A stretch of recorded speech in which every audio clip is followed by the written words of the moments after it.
జనగామ నియోజకవర్గం అఖిల భారత విద్యార్థి సమాఖ్య ఏఎస్ఎఫ్ 90వ వారోత్సవాల ముగింపు సందర్భంగా పిఎంఆర్ గార్డెన్ వరకు భారీ ర్యాలీ నిర్వహించారు. అనంతరం విద్యార్థి సంఘం పథకాన్ని ఏఎస్ఎఫ్ మాజీ రాష్ట్ర నాయకులు కామ్రేడ్ మందా పవన్ కార్యక్రమానికి హాజరై జెండా ఆవిష్కరించారు. ఈ కార్యక్రమంలో ఏఎస్ఎఫ్ మాజీ ఉమ్మడి జిల్లా నాయకులు అందే అశోక్, ఏఎస్ఎఫ్ జిల్లా ప్రధాన కార్యదర్శి జరిపోతుల జనార్దన్, జిల్లా వర్కింగ్ ప్రెసిడెంట్ రామగాల నరేష్, జిల్లా సహాయ కార్యదర్శి వేలుపుల ప్రసన్న కుమార్, గర్ల్స్ కన్వీనర్ శిరీష, మాజీ విద్యార్థి నాయకులు ఈరి భూమయ్య, కత్తుల భాస్కర్ రెడ్డి, చేర్యాల మండల ప్రధాన కార్యదర్శి ఎండి యాసిన్, విద్యార్థి నాయకులు హాజరై ప్రసంగించారు.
అఖిల భారత విద్యార్థి సమాఖ్య ఏఎస్ఎఫ్ 90వ వార్షికోత్సవ మహాసభకు నన్ను పిలవగానే ఇక్కడ రాగానే నన్ను ఏఎస్ఎఫ్ పదార్థం చేసినందుకు ఏఎస్ఎఫ్ జిల్లా కమిటీకి ప్రత్యేకంగా ఉద్యమం చేయని తెలియజేసుకుంటా ఉన్నా. సరే, ఎందుకంటే చాలా గర్వంగా ఉంది. ఈరోజు ఏఎస్ఎఫ్ జెండా ఎగరేస్తా ఉంటానే మీ అందరు చూస్తా ఉంటే చాలా సంతోషంగా ఉంది. ఎందుకంటే ఏఎస్ఎఫ్ 1990వ సంవత్సరంలో ఈ విద్యార్థి ఉద్యమంలో పాల్గొని దాదాపు 31 సంవత్సరాలుగా ఈ జిల్లాలో జరుగుతున్నటువంటి అనేకమైన ప్రజాదరణలో భాగస్వామ్యం కల్పించింది. మాతృ సంస్థ ఏదైనా ఉందంటే ఏఎస్ఎఫ్ అని చెప్పే సందర్భంగా గౌరవం చేస్తా ఉన్నా. ఏఎస్ఎఫ్ పనివేసి ఏఎస్ఎఫ్ జెండా వేస్తా ఉన్నాయి, అసలు రోమాలు నిక్కబరుస్తా ఉన్నాయి. నాకు తెలియకుండా నా శరీరం అంతా పోకించిపోయేటువంటి పద్ధతుల్లో ఈరోజు ఏఎస్ఎఫ్ అంత గర్వంగా ఉంది. ఈ 31 సంవత్సరాల ప్రజా ఉద్యమాల్లో ఏఎస్ఎఫ్ నాకు రాజకీయ పాఠాలు, రాజకీయ ఓనమాలు నిర్మించింది. నేను కూడా మీ లెక్కనే ఇంటర్మీడియట్ చదువుకున్నటువంటి దశలోనే సిద్దిపేట కాలేజీలో అప్పుడు ఏఎస్ఎఫ్ నాయకులు ఉపన్యాసం చేస్తూ ఉంటే అసలు ఎందుకు చదువుకుంటా ఉన్నాం మన యొక్క లక్ష్యం ఏంటి? కేవలం పుస్తకాల పురుగు కాకుండా ఈ సమాజంలో జరుగుతున్నటువంటి అనేకమైనటువంటి ఉపద్రవమైన ఆలోచన పెంచుకోవాలని చెప్పి ఆలోచనకు ఒక ఆలోచన కల్పించింది అఖిల భారత విద్యార్థి సమాఖ్య ఏఎస్ఎఫ్ అని చెప్పి సందర్భంగా గుర్తు చేస్తాం. కేవలం చదువే కాదు, చదువుతూ పోరాడు, చదువుకై పోరాడని మనకు స్లోగన్ మిత్రులారా. ఎందుకు చెప్తామంటే విద్యారంగ సమస్యలు ఈరోజు అనేకమైనటువంటి సమస్యలు ఉన్నాయి. సరే, ఇక్కడికి వచ్చిన వాళ్ళంతా పెద్ద పెద్ద ధనవంతుల కుటుంబాల్లో, భూస్వాముల కుటుంబాల నుంచి వచ్చినటువంటి కాదు, పిల్లలు కాదు. మీరందరూ మనమంతా మన తల్లిదండ్రులు వ్యవసాయం చేసుకొని, కూలి పనులు చేసుకొని, చిన్న చిన్న పనులు చేసుకొని మన పిల్లల యొక్క భవిష్యత్తు అంధకారం కాకూడదు. మన బతుకు ఉంటే మన పిల్లలు మంచిగా రాణించాలి, ఉన్నత చదువులు చదువుకోవాలని చెప్పి ఏ తల్లిదండ్రులు అయితే కళ్ళు కనుక్కున్నారో అదే పద్ధతిలో మనల్ని కూడా ఈరోజు కళాశాలకు పంపిస్తా ఉన్నారు. వాళ్ళు రాత్రనగా పగలనగా కాయ కష్టం చేసి ఈరోజు వచ్చినటువంటి తినడానికి తిండి లేక, కట్టుకోవడానికి బట్టలు లేక, ఉండడానికి ఇల్లు లేక గ్రామీణ ప్రాంతాల్లో మన తల్లిదండ్రులు చాలా ఇబ్బందులు ఎదుర్కొంటారు మిత్రులారా. సరే వస్తూ ఉంటే మనం చాలా ఎంజాయ్ చేస్తూ ఉన్నాం. కొంతమంది అందరు తప్పు పడలేదు. ఈరోజు అంటే ఎదుటి వాళ్ళని చూసి మన జీవితాలు ఏ విధంగా ఉండాలని చెప్పి ఇక్కడనే మనం బీజాలు పడేటువంటి అవసరం ఉంది. మనం యుక్త వయసులో ఉన్నాం. మనమంతా టీనేజ్ అంటే 16, 17, 18, 19 ఈ టీనేజ్ మన జీవితాన్ని మలుపు తిప్పేటువంటి మరి ఇక్కడనే మన పునాదులు, మన జీవితాన్ని మనం ఏ విధంగా పదిలంగా ఉంచుకుంటామో, ఏ విధంగా మరి భవిష్యత్తులో మన జీవితాలను టర్న్ చేసుకుంటామా లేకుంటే మనం యూటర్న్ చేసుకుంటామా అన్నటువంటి బీజాలు పడేటువంటి ఏజ్ ఇప్పుడు. అంతా ఇంటర్నెట్ అయిపోయినటువంటి దశలోనే మన జీవితంలో ఇంటర్ అంటే మన జీవితంలో ఎంటర్ ఏ విధంగా మనం ఈ సమాజంలో బతకాలి, ఏ విధంగా రాణించాలని చెప్పి ఇక్కడనే మన తొలి అడుగు మన జీవితాన్ని ప్రారంభించేటువంటి సందర్భం మిత్రులను.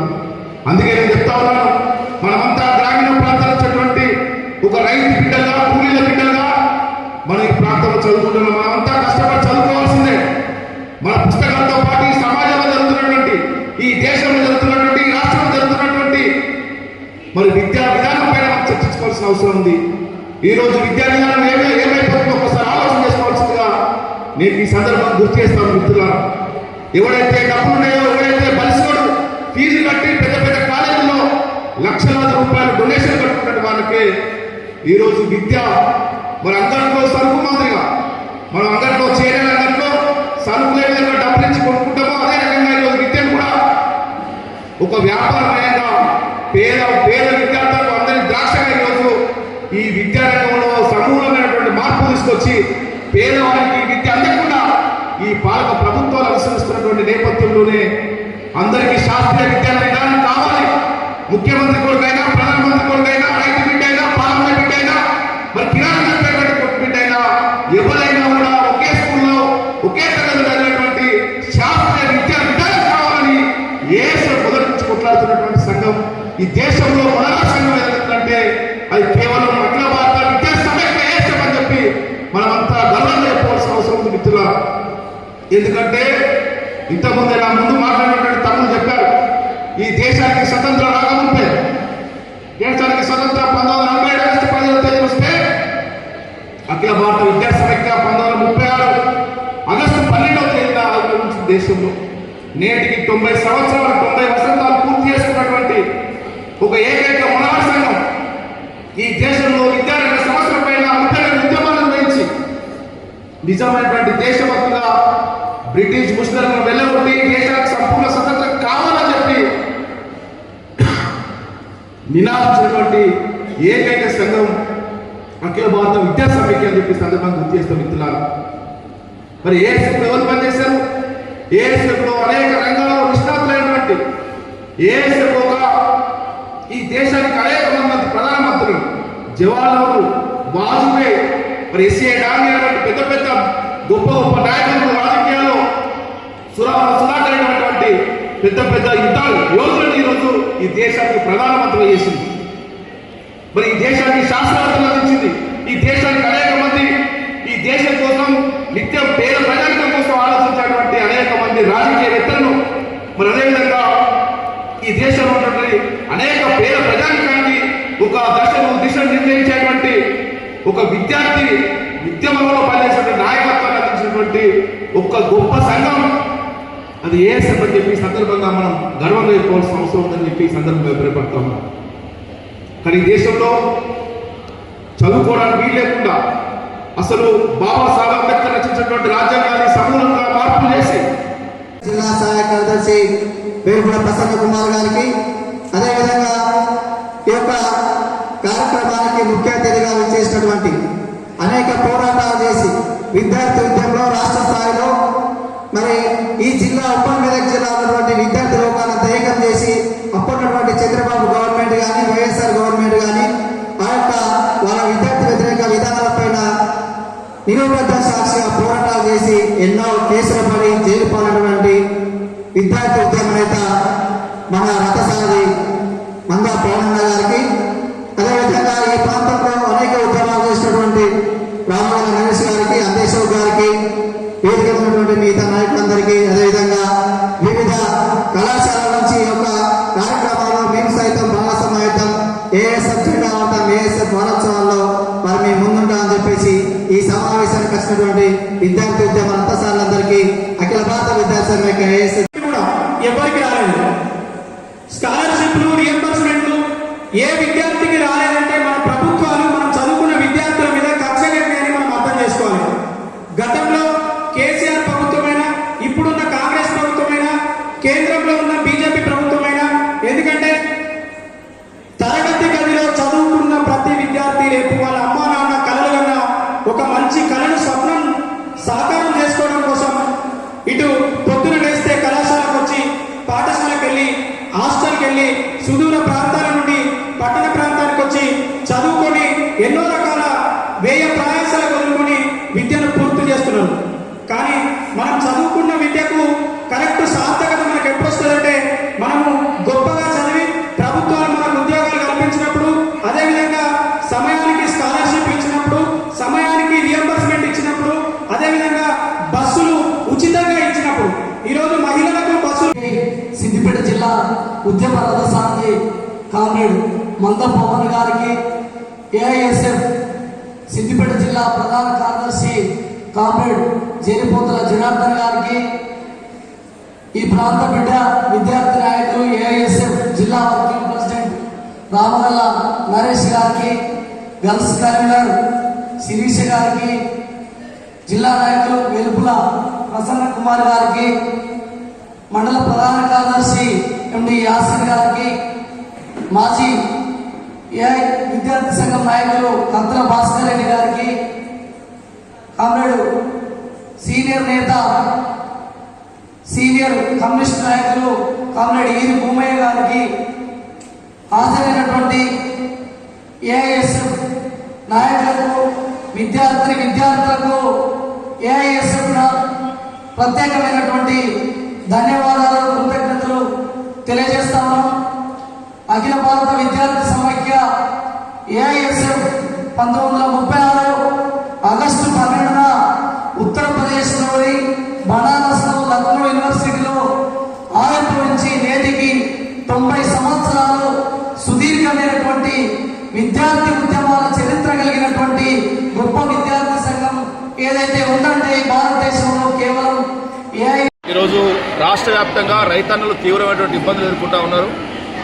యూరియా దొరకక అసలు మధ్యరాత్రి నుంచే తెల్లవారుజాము వరకు కూడా లైన్లు కట్టి ఈరోజు చెప్పులు పెట్టి మరి రైతులు క్యూలో నిలబడ్డా కూడా గంటల తరబడి నిలబడి సొమ్మసిలు పడిపోయినా కూడా రైతుల యొక్క యూరియాను సకాలంలో అందించడంలో ఈ కేంద్ర ప్రభుత్వం పూర్తిగా వైఫల్యం చెందినది.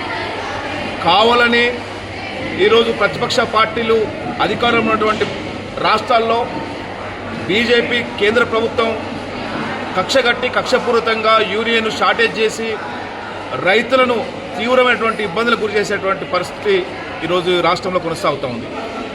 మరి సమస్యను పరిష్కరించినటువంటి కేంద్ర ప్రభుత్వం ముఖ్యంగా ఈ ప్రాంతంలో ఇద్దరు కేంద్ర మంత్రులు కిషన్ రెడ్డి, బండి సంజయ్ గారు ఈరోజు చేతులెత్తేసినటువంటి పరిస్థితి ఉన్నది. అంటే ఈ రైతు ఎదుర్కొంటున్నటువంటి యూరియా సమస్యను కూడా కాంగ్రెస్ అధికారంలో ఉన్నటువంటి రాష్ట్రంలో కాంగ్రెస్ ప్రభుత్వం నెపం నెట్టడాన్ని మేము సిపిఐ పార్టీగా తీవ్రంగా గర్విస్తూ ఉన్నాం. సకాలంలో ఇప్పటికే లేట్ అయింది, రైతులు తీవ్రమైన ఇబ్బంది ఎదుర్కొంటూ ఉన్నారు. రైతులకు మరి వెంటనే ఈ యొక్క యూరియా సరఫరా చేయవలసిందిగా సిపిఐ పార్టీ డిమాండ్ చేస్తూ ఉంది. ముఖ్యంగా ఇందిరమ్మ ఇళ్లకు సంబంధించి కూడా రాష్ట్ర ప్రభుత్వానికి ఒక సూచన చేయదలుచుకున్నాం.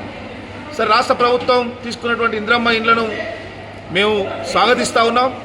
కానీ అక్కడ కొన్ని షరతులు, అంటే ఈరోజు పిల్లర్స్ తప్పనిసరి చేయడం వల్ల చాలామంది గ్రామాల్లో ఉన్నటువంటి రైతులు తీవ్రమైనటువంటి ఇబ్బందులు ఎదుర్కొంటూ ఉన్నారు. ఎందుకంటే పిల్లర్స్నే తీవ్రమైన లోతు చేసి దాని పిల్లర్స్కి 1,50,000 నుంచి 1,50,000 రూపాయలు వృధా ఖర్చు అవుతూ ఉంది. దానిలో పరిమితి తప్పనిసరిగా పిల్లర్స్ ఉండాలని చెప్పి పరిమితి విధించకుండా మరి ఇల్లు నిర్మించుకునే పద్ధతి, దీనివల్ల లబ్ధిదారులకు లాభం, కొన్ని ఖర్చులు కూడా తక్కువై లబ్ధి చెందేటువంటి పరిస్థితి అని చెప్పి సిపిఐ పార్టీ సూచన చేస్తూ ఉంది. అదేవిధంగా మరి నిన్ననే కేంద్ర ప్రభుత్వం కాటన్కి సంబంధించి దిగుమతి గతంలో 11% ఉన్నటువంటి దిగుమతి సుంకాన్ని మరి తీసివేయడం వల్ల ఇతర దేశాల నుంచి పాకిస్తాన్ మిగతా చైనా అటువంటి దేశాల నుంచి మరి పత్తి మన దేశానికి మరి దిగుమతి ఏర్పరుస్తున్నది. అంటే ఇక్కడ పండించినటువంటి రైతులు పండించినటువంటి ఈ కాటన్కు మరి సరైనటువంటి ధర ఉండకపోవడం వల్ల రైతులు తీవ్రమైన ఇబ్బందులు ఎదుర్కొనే పరిస్థితున్నది. ఈ దిగుమతి సుంకాన్ని ఎత్తివేసిన సుంకాన్ని మరి విరమించుకోవాల్సిందిగా కేంద్ర ప్రభుత్వం డిమాండ్ చేస్తున్నాయి. ముఖ్యంగా ఈ ప్రాంతంలో చేర్యాల ప్రాంతం అంటేనే ఉద్యమాలకు ప్రజా ఉద్యమాలకు ఒక పెట్టని కోట. గతంలో మరి అనేకమైనటువంటి ఉద్యమాలు చేసినటువంటి ఈ ప్రాంతం మరి తెలంగాణ రాష్ట్రం వచ్చిన తర్వాత ఈ జిల్లాలైన తర్వాత పూర్తి అస్తిత్వాన్ని కోల్పోయినటువంటి పరిస్థితి ఉన్నది. గతంలో మరి పాత చేర్యాల నియోజకవర్గం గతంలో ఉండే, కానీ నియోజకవర్గానికి ఎత్తేసి రెవెన్యూ డివిజన్ లేకుండా ఈరోజు ప్రజలు తీవ్రమైన ఇబ్బందులు ఎదుర్కొంటూ ఉన్నారు. రెవెన్యూ సమస్యలు ఆర్డీఓ సమస్యలు వస్తేనేమో సిద్దిపేటకు పోవాలి, లేకుంటే హుస్నాబాద్కు పోవాలి, ఏసీపీ సమస్యలు పోలీసులకు సంబంధించిన ఇతరత్ర ఏదున్నా కూడా హుస్నాబాద్కు పోవాలి, కొన్ని గజ్వేలు పోయేటువంటి ఆఫీసులు ఉన్నాయి. దీనివల్ల ఈ చేర్యాల ప్రాంతం పూర్తిగా అస్తిత్వం దెబ్బతినేటువంటి పరిస్థితి ఉన్నది. కాబట్టి వెంటనే ఈ చేర్యాల రెవెన్యూ డివిజన్ ప్రకటించాలని చెప్పి సిపిఐ పార్టీ కూడా అనేక సంవత్సరాలుగా ఉద్యమాలు నిర్వహిస్తూ ఉంది. మరి వెంటనే కాంగ్రెస్ ప్రభుత్వం అధికారులకు వచ్చి 20 మాసాలైంది కాబట్టి గతంలో ఎన్నికల్లో ఇచ్చినట్టు హామీలను అమలు చేసేటువంటి పద్ధతుల్లో చేర్యాల రెవెన్యూ డివిజన్ వెంటనే ప్రకటించాలని చెప్పి సిపిఐ పార్టీ డిమాండ్ చేస్తుంది. ఆ ఉద్యమంలో మేము గతంలో భాగస్వాములై ఉద్యమం చేస్తూ ఉన్నాం. రేపు భవిష్యత్తు కూడా ఈ ప్రాంతం అస్తిత్వాన్ని దెబ్బతినకుండా నియోజకవర్గ కేంద్రంతో పాటు మరి ఈ రెవెన్యూ డివిజన్ సాధించే వరకు కూడా సిపిఐ పార్టీ విశ్రమించబోదని చెప్పి ఈ సందర్భంగా నేను డిమాండ్ చేస్తూ ఉన్నాను.